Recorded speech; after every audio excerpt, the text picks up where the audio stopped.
کبھی ماں یا باپ کا استخارہ ٹھیک نہیں آتا، کبھی ان کے مرشد کا استخارہ ٹھیک نہیں آتا، کبھی ان کے جو ہے پیر صاحب کا جو ہے، یا کبھی مولوی صاحب سے استخارہ کرا لیا، یا کبھی اپنے کسی استاد سے استخارہ کرا لیا، پھر جو کسر رہ جاتی ہے وہ لڑکے والے کی ماں کرتی ہے استخارہ، وہ اپنے کسی سے استخارہ کراتی ہے۔ یہ اتنا بڑا ڈرامہ ہے، جھوٹ ہے، فراڈ ہے استخاروں کا ہماری اس دنیا کے اندر، کہ جتنا استخارے کو غلط سمجھا گیا ہے، غلط بیان کیا گیا ہے، اور استخارہ اتنا بڑا ڈرامہ بن چکا ہے کہ آپ بڑے بڑے اشتہار لگے ہوتے ہیں، استخارہ سینٹر، اتنے پیسے دیں استخارہ کرا لیں۔ استخارہ یہ کوئی بھی اس کی شرعی مضبوط جو ہے یہ طریقہ نہیں ہے جو ہمارے معاشرے میں رائج ہے۔ نہ استخارہ لڑکے کے ماں کر سکتی ہے، نہ باپ کر سکتا ہے، نہ تایا چچا ماموں، نہ مولوی صاحب، نہ پیر صاحب، کوئی بھی نہیں کر سکتے۔ لڑکی کا استخارہ بھی نہ اس کی ماں کر سکتی ہے، نہ باپ کر سکتا ہے، نہ ماموں، تایا چچا، پیر، مرشد، کوئی نہیں کر سکتا۔ استخارہ آقا صلی اللہ علیہ وسلم نے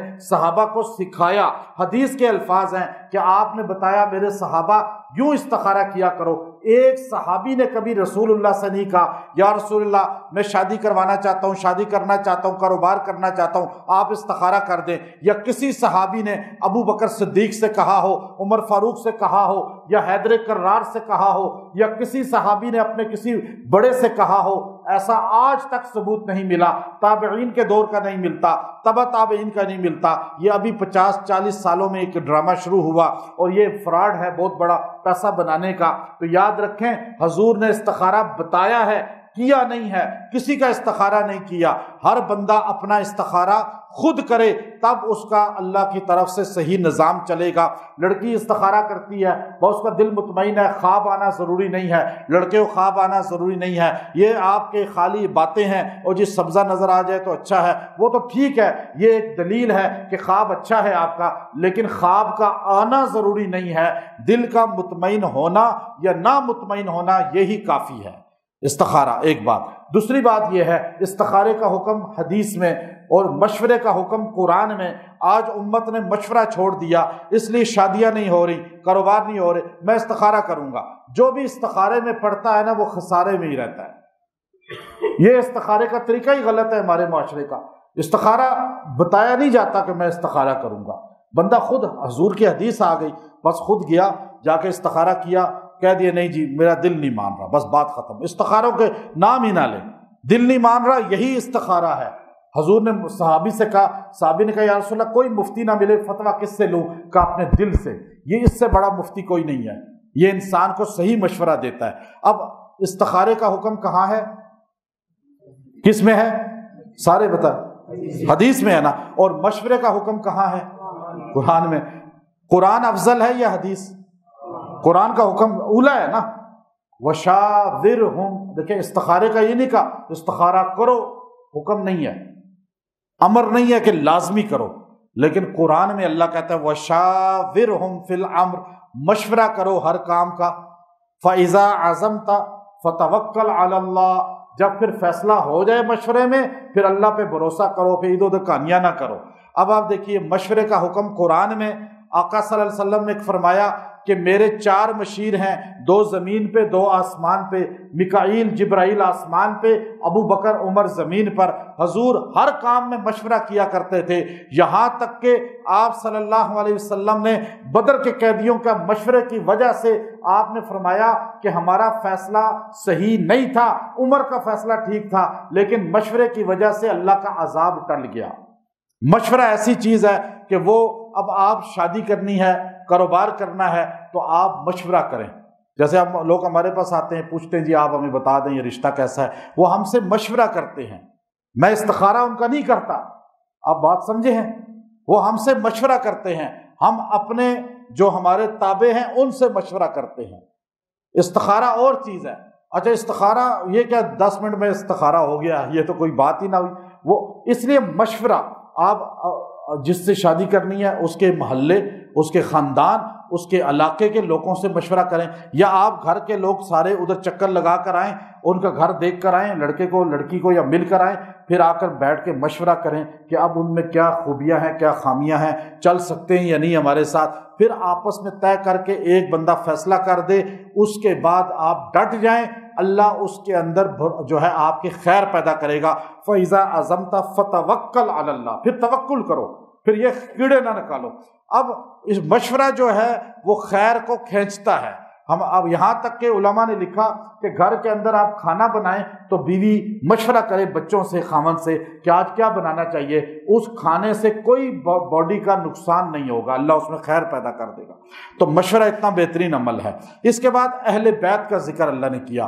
اب دیکھیے اہل بیت آج بہت بڑا المیہ ہے کہ ہم صحابہ کا بہت زیادہ ذکر کرتے ہیں، اور صحابہ ہمارے ایمان کا حصہ ہیں، اور صحابہ کی شان ہمارے ایمان کا جزء لازم ہے، لیکن اہل بیت کا ذکر بھی ہمیں اسی شدت سے کرنا چاہیے، اس لیے کہ اہل بیت کشتی نوح کی طرح ہیں، اور آپ علیہ الصلوۃ والسلام نے صحابہ اور اہل بیت کو جوڑ کے ذکر کیا، اور ایک آنکھ ہماری صحابہ ہیں اور ایک آنکھ ہماری اہل بیت ہیں۔ اہل بیت کے بغیر بھی ایمان کامل نہیں، صحابہ کے بغیر بھی ایمان کامل نہیں۔ ہر صحابی اہل بیت نہیں ہے، لیکن ہر اہل بیت صحابی ہے اس دور کا۔ اب آپ یہ دیکھیے اللہ کے پیغمبر صلی اللہ علیہ وسلم کی قربانیاں اتنی زیادہ ہیں کہ ہم بیان کرنا چاہیں، حضور نے جو ہمارے لیے قربانیاں دی ہم انہیں بیان نہیں کر سکتے۔ میں ابھی باکو میں تھا تو وہاں حضرت موسیٰ کاظم رحمۃ اللہ علیہ کی بیٹی کی قبر ہے، اور بی بی حیبت کے نام سے بڑی انہوں نے تکالیف جھیلی ہیں، اور وہ جو ہے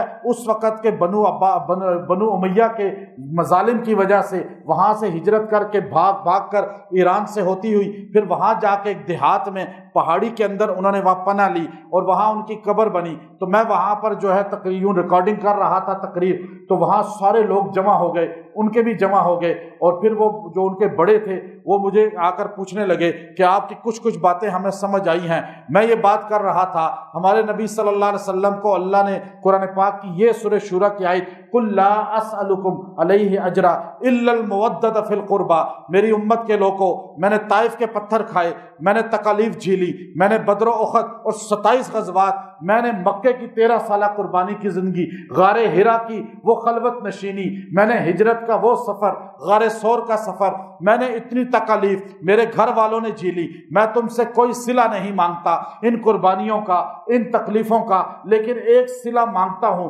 قیامت کی صبح تک ہر مسلمان نبی کا مقروض ہے، نبی کا احسان کو تسلیم کرے۔ وہ تسلیم کیا کرنا ہے؟ آپ نے فرمایا، قرآن کہتا ہے لا اسألکم علیہ اجرا الا المودۃ فی القربى، میرا صلہ قربانیوں کا یہ ہے کہ میرے اہل بیت کی محبت اپنے دل میں پیدا کرنا، میری بیٹیوں سے پیار کرنا، میرے بیٹوں سے پیار کرنا، میری بیویوں سے پیار کرنا، میری بیویوں کی عزت کرنا، میری بیٹی کی اولاد کی عزت کرنا۔ اہل بیت جب جہاں بھی ملے، اہل بیت کا جب بھی ذکر آئے ان کا ذکر خیر سے کرنا، ان سے محبت کرنا، ان کی عقیدت رکھنا۔ تم نے اہل بیت سے محبت کی، محمد صلی اللہ علیہ وسلم کی قربانیوں کا حق ادا کر دیا۔ جیسے آپ کسی کی اولاد کو پیار کریں، تحفہ دے دیں، تو ماں باپ خوش ہوں گے یا نہیں ہوں گے؟ تو حضور کے اہل بیت، ہمیں ان سے محبت ہر برملا کرنی چاہیے، ہمیں ہر جگہ اعلان کرنا چاہیے۔ حضرت حسن کا، حضرت حسین کا، حضور علیہ السلام نے فرمایا ہر نبی کی نسل اس کی بیٹے سے چلی ہے، لیکن مجھ محمد کی نسل علی المرتضیٰ سے چلے گی۔ تو علی کی اولاد جو ہے وہ اہل بیت میں سب سے زیادہ اللہ رب العزت نے ان کو عظیم بنایا ہے، تو ہمیں ان کا ذکر بڑی محبت سے کرنا چاہیے۔ ہم صحابہ کے بھی غلام ہیں، اہل بیت کے بھی غلام ہیں، یہ ہمارا اعلان ہونا چاہیے۔ پھر آپ دیکھیے اس کے بعد وما اصابکم من مصیبت فبما کسبت ایدیکم ویعفو عن کثیر، جو مصیبتیں آتی ہیں یہ تو تمہارے ہاتھ کی کمائی ہیں، بہت سی تمہارے گناہ جو ہے، تمہارے گناہوں کی وجہ سے یہ مصیبتیں آتی ہیں۔ بہت سے گناہ تو میں معاف کر دیتا ہوں جن کی پکڑ نہیں کر رہا، ورنہ چھوٹی چھوٹی پکڑیں جو تمہیں آتی ہیں یہ تم کہتے ہو پتہ نہیں کون سا گناہ کیا ہے، تمہیں پتہ ہی نہیں۔ بڑے بڑے گناہوں پہ تو میں نے پکڑ کی نہیں ہے، چھوٹے گناہوں پہ تمہیں بخار دے کر، تمہیں تھوڑا سا مالی نقصان دے کر میں نے یہ تمہیں آزمائش دی ہے کہ تم توبہ کر کے میرے قریب آ جاؤ، یہ اللہ فرماتے ہیں۔ پھر آپ دیکھیے سورہ، اس کے بعد جو سورہ ہے سورہ زخرف، اگر آپ گھر نیا بنائیں اور گھر کے اندر داخل ہو کر سامان لگا کر یہ بغیر لگائے سورہ زخرف ایک بار پڑھ کے پانی کو چھڑکاؤ کر دیں، اللہ اس گھر کو رونق دے گا، گھر کے اندر برکتیں دے گا، نخوست کو ختم کر دے گا، جھگڑوں فساد کو ختم کر دے گا۔ سورہ زخرف کے اندر اللہ نے یہ تاثیر رکھی ہے۔ اب آپ دیکھیے اس سورہ کے اندر 3-4 چیزیں بڑی اہم ہیں۔ ایک اس میں دعائے سفر ہے، سبحان الذی سخر لنا، یہ سواری کی دعا اللہ نے اس کے اندر رکھی ہے۔ جو یہ دعا سواری میں پڑھتا ہے اللہ اس کا سفر امن والا کر دیتے ہیں، راحت والا کر دیتے ہیں اور اسے پریشانیوں سے بچا لیتے ہیں۔ پھر اس کے بعد اللہ نے فرمایا کہ اگر اللہ چاہتا تو ساری امت کو ایک ہی عقیدے کا بنا لیتے، لیکن اللہ تعالیٰ نے مختلف عقیدے کے اس لیے بنائے کہ آزمائش کرے تاکہ ان میں کون بہتر ہے، کون صحیح چلنے والا ہے۔ پھر اللہ رب العزت نے آگے فرمایا کہ اگر اللہ تعالیٰ کے نزدیک جو ہے تمہارے خوف نہ ہوتا کہ تم جو ہے اسلام چھوڑ دو گے تو میں کافروں کو ساری دنیا دے دیتا، ان کے گھر سونے کے ہوتے، ان کے گھر چاندی کے ہوتے، ان کے پردے ریشم کے ہوتے، میں ان کے دروازے بھی سونے کے بنا دیتا، چاندی کے بنا دیتا، لیکن مسلمانوں کا خوف تھا کہ وہ ان کا سونا چاندی دیکھ کر وہ جو ہے اسلام سے نکل جائیں گے، اسلام کو چھوڑ دیں گے۔ اللہ نے صاف کہا کہ دنیا کی ویلیو میرے پاس نہیں ہے، میرے پاس اسلام کی ویلیو ہے، لیکن مسلمانوں تم اس کی قدر کرو، کہیں ایسا نہ ہو تم ان کی وجہ سے کہ ان کا سونا چاندی دیکھ کر گھر تم بھی اسلام چھوڑ کے ادھر چلے جاؤ، اس لیے میں نے ان کو دنیا تھوڑی دی۔ اب آپ دیکھیے آج یورپ کے لیے، امریکہ کے لیے ویزوں کے لیے لوگ کس طرح ختم نبوت کو چھوڑ دیتے ہیں، لوگ اسلام کو چھوڑ دیتے ہیں، توہین کرتے ہیں قرآن کی، آقا صلی اللہ علیہ وسلم کی توہین کرتے ہیں کہ ہمیں ویزا مل جائے، پناہ مل جائے کینیڈا امریکہ میں۔ یہ اللہ تعالیٰ نے 1400 سال پہلے کہہ دیا تھا کہ میں ایسا کرتا تو تم تو سارے ہی ادھر چلے جاتے، بہت کم لوگ رہ جاتے۔ آج ہمارے ایمان کا یہ بہت بڑا آزمائش کا تقاضا ہے کہ ہم نبی صلی اللہ علیہ وسلم، قرآن، اسلام سے محبت کریں اور دنیا اور کافروں کو ہرگز للچائی ہوئی نظر سے نہ دیکھیں۔ پھر اللہ نے ایک جملہ اس میں کہا، یہ جو آج ہمارے پاس یہ موبائل ہے نا، موبائل جو ہے یہ کیا ہے؟ جس کے پاس یہ موبائل ہے اس کے گھر سے آپ جن نہیں نکال سکتے، اس کی باڈی سے نہیں نکال سکتے۔ اور یہ میں آپ سے دم کرا کے گیا تھا، تویز لیا تھا، لیکن پھر میرے پہ جنات کا اثر ہو گیا۔ جادو میں آپ کو بتا دوں 99% آج کل نہیں ہوتا، لوگ جھوٹ بولتے ہیں جادو ہو گیا۔ اور آپ سارے مل کر سارے اکٹھے ہو کر کسی ایک بندے پہ جادو کریں نا، مجھ پہ کر دیں، میں مثال دیتا ہوں، آپ 1000 بندے مجھ پہ جادو، تویز جلائیں، پلائیں، لکھیں، دریا میں بہائیں، درخت پہ لٹکائیں، سارے کام کر لیں، 1000 بندہ یہ کام کرے تو مجھ پہ شاید ایک کا اثر ہو جائے، ایک بندے کا، باقی 999 کا نہیں ہوگا۔ جادو اتنا بھی طاقتور نہیں ہے، وہ بھی شاید ہو جائے۔ اگر اتنا طاقتور ہوتا تو یہ حکومتیں باقی نہ ہوتی، یہ سارے گرے ہوئے ہوتے، ہے نا یہ بات؟ یہ وہم ہے خالی، لیکن جنات ہے، اثرات جنات ہیں۔ جیسے بیکٹیریا، جراثیم، سائنس کہتی ہے نبی علیہ السلام یطیر فی الہوا، حدیث ہے سیدہ عائشہ کی۔ تو اب یہ کیا ہے جنات؟ آپ جب وَمَن يَعْشُ عَن ذِكْرِ الرَّحْمَنِ نُقَيِّضْ لَهُ شَيْطَانًا فَهُوَ لَهُ قَرِينٌ وَإِنَّهُمْ لَيَصُدُّونَهُمْ عَنِ السَّبِيلِ وَيَحْسَبُونَ أَنَّهُمْ مُهْتَدُونَ قَالَ يَا لَيْتَ بَيْنِي وَبَيْنَكَ بُعْدَ الْمَشْرِقَيْنِ، یہ سورہ زخرف میں آیا نا۔ کیا ہے رکوع؟ یہ آج کے دور کے لیے خاص ہے، یہ موبائل والوں کے لیے۔ وَمَن يَعْشُ عَن ذِكْرِ الرَّحْمَنِ، جو اللہ کے ذکر کو چھوڑ دیتا ہے، نُقَيِّضْ لَهُ شَيْطَانٌ قَرِينًا، اس کا شیطان دوست بن جاتا ہے۔ ایسا دوست بنتا ہے، آپ دوستوں کے ساتھ بیٹھتے ہیں، ٹائم کا پتہ چلتا ہے؟ نہیں چلتا نا۔ موبائل کے ساتھ بیٹھے نا، ٹائم کا پتہ چلے گا؟ آپ ابھی موبائل کھولیں، ابھی آپ آن کریں، فجر کی اذانیں ہو جائیں گی، آپ یوں ہی لگے رہیں گے۔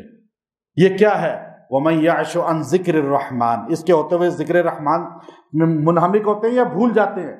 بھول جاتا ہے نا بندہ، اور پھر کیا ہوتا ہے؟ اس کا قرین بن جاتا ہے، دوست بن جاتا ہے شیطان، اس کے اندر آ جاتا ہے۔ کہاں آتا ہے؟ اس جگہ، دماغ پہ۔ اب موبائل جب سے ٹچ سکرین آیا، موبائل کی وجہ سے دماغی مریض بڑے ہیں یا کم ہوئے؟ ڈپریشن، انزائٹی، غصہ، ہائپر ہونا، دماغ کمزور ہونا، نیند نہ آنا، برداشت نہ ہونا، معدہ خراب ہونا، یہ قرآن کہتا ہے۔ اور یہ بندہ جب بالکل ہو جاتا ہے یہاں بھی کہے گا وہاں بھی کہے گا. ابھی جب بالکل مینٹل ہو جانے قریب ہوتے ہیں نا، ڈاکٹر کہتا ہے موبائل چھوڑ دیں کچھ دن. آپ دن میں کچھ گھنٹے موبائل کو بند کر کے سائڈ پہ رکھیں، آپ اتنے فریش ہو جائیں گے، آپ کہیں گے میں آج دنیا میں آیا ہوں. ایسا ہے نا؟ تو اللہ کہتا ہے یہ قیامت کے دن یہ بندہ یا لیت بینی و بینک بعد المشرقین، اے اللہ کاش اس اور میرے درمیان مشرق مغرب کا فاصلہ ہو جاتا، جان ہی چھوٹ جاتی، میں اس کے قریب ہی نہ جاتا. تو آج اس کو سمجھیں، یہ موبائل زہر قاتل ہے. یہ آج بیمار پریشان آپ کو خودکش جو ہے نا خودکشی کی طرف لا رہا ہے یہ قرآن. پھر قیامت کے دن اسی سورہ کے آخر میں اللہ نے کہا الاخلاء یومئذ بعضهم لبعض عدو الا المتقین. اس دن ساری دوستیاں دشمنیوں میں بدل جائیں گی، لیکن الا المتقین، وہ متقین باقی رہیں گے جو مدرسے میں ساتھ پڑھتے تھے، تبلیغ میں ساتھ جاتے تھے، جو ابھی آپ اعتکاف میں ساتھ بیٹھے ہیں، نماز ساتھ پڑھتے تھے، دین کے لیے جو ایک تھے وہ باقی رہیں گے. جو دنیا کے لیے ایک تھے وہ دشمن بن جائیں گے. سورہ دخان یہ قرآن پاک کی وہ صورت ہے جو اگر آپ کسی جو موت کی تلخی میں ہو اس کے پاس پڑھیں، اللہ اس کی موت کو سہل کر دیتے ہیں. اگر کوئی بندہ اس کو وینٹیلیٹر پر ہو اور اس کی تکلیف زیادہ ہو، اس کے پاس پڑھیں، اللہ اس کو تکلیف سے نجات دے دیتا ہے. جب بھی آپ اس صورت کو پڑھیں گے کسی بھی تکلیف والے کے پاس یا بیمار کو پڑھ کے پلائیں گے، اللہ اسے شفا دے گا. شفا کی دو قسمیں ہیں، یا روح آسانی سے نکل جائے گی یا وہ بندہ صحت مند ہو جائے گا. دونوں تکلیفوں سے اللہ اسے شفا عطا فرما دے گا. بعض لوگوں کی روح نہیں نکل رہی ہوتی اور وہ اندر اٹکی ہوتی ہے اور وہ تکلیف میں ہوتے ہیں، ان کے پاس اس صورت کو لازمی پڑھیں، اللہ تعالیٰ ان کو سہولت سے جان کنی میں مدد فرماتے ہیں. اور اس کے اندر اللہ رب العزت کچھ دعائیں سکھائی ہیں، ان میں ایک دعا خاص طور پر ربنا اکشف عنا العذاب انا مؤمنون، جو یہ اس کی دعا روز پڑھے گا 7 مرتبہ، اللہ تعالیٰ اس پر عذاب نہیں لائیں گے. کسی گناہ، کسی غلط کام، کسی غلط فعل کا اس پہ پکڑ نہیں لائیں گے، کیونکہ وہ اللہ کے سامنے خود کہتا ہے ربنا اکشف عنا العذاب انا مؤمنون، اے اللہ تو مجھے عذاب ہٹا دینا کیونکہ میں تجھ پر ایمان لانے والا ہوں. گناہ ہونا یہ بشری تقاضا ہے، لیکن عقیدہ میرا ٹھیک ہے، سوچ میری ٹھیک ہے. تو یہ سورت جو ہے اس کے آخر میں جہنم کا ذکر ہے. اور پھر اس کے پہلے رکوع کے اینڈ پہ کہا کہ کچھ لوگ ایسے ہیں فما بقت علیہم السماء، ان کے مرنے پہ آسمان کو کوئی افسوس نہیں ہوتا، لیکن کچھ ایسے ہیں جب وہ مرتے ہیں تو آسمان بھی برستا ہے، روتا ہے، اور ان کی وجہ سے آسمان کا رنگ بھی چینج ہو جاتا ہے. تو آخر میں جہنم کا ذکر ہے، جہنمیوں کی سزاؤں کا ذکر ہے. اللہ تعالی ہمیں عمل کی توفیق عطا فرمائے. وآخر دعوانا ان الحمد للہ رب العالمین.